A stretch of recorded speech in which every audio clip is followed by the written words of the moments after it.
and therefore they would resist, and they would go on resisting.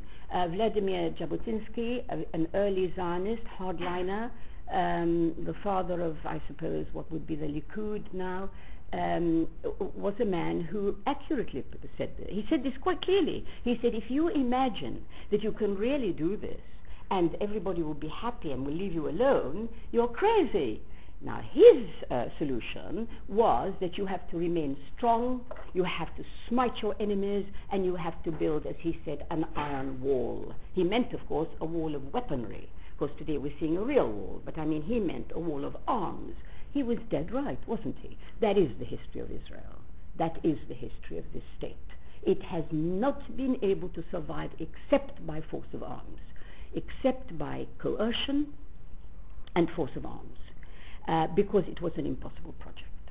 It's completely absurd, if you think about it. It was forced on the Arabs, and the result of that, the friction between implanting people in an area which has already got people in it, and against the wishes of those people and their neighbors, has the seeds of conflict within it. You don't have to be a genius. It's obvious. It's obvious. Now, what I think made it worse for the Arabs was that there was an assumption made in the Western world that this project wasn't just a sort of experiment where you said, well, let's see, well, maybe it won't work or whatever. It was actually something which was sold to the Arabs as a moral project. That it was actually a moral project. It's a good thing. You hear about this all the time. So the reason for all this introduction was to really tell you, those are some of the reasons that made me write this book. I had become very frustrated with this obsession with never giving a context, never providing historical context for these events. That you turn on the TV or you turn on radio and they say, today guerrillas did this or terrorists did that or there was a suicide attack. Never any context. Who are these people? Why are they doing it? Where did they come from? So first, I wanted to write a book which would tell this story in as an interesting a way as I could find, but always reminding the reader that this was not just a straightforward history, reminding the reader of how this project then went on to cause the damage that it did, and that it was in fact inevitable within the nature of the project. So that was my first reason for writing the book. And my second reason was for presenting the Arab perspective. You will know, and especially all Arabs amongst this audience will know, that this situation has usually been reported or commented on from the point of view of the West, or the Jews themselves, or something like this. The idea that the Arabs had not only a legitimate view, but a crucial view, in view of the fact that they were the hosts to this experiment, was not something that was popular ever at the time that I grew up in this country, nor is it particularly today. Things are a little better because people slightly are more sympathetic towards the Palestinians, etc.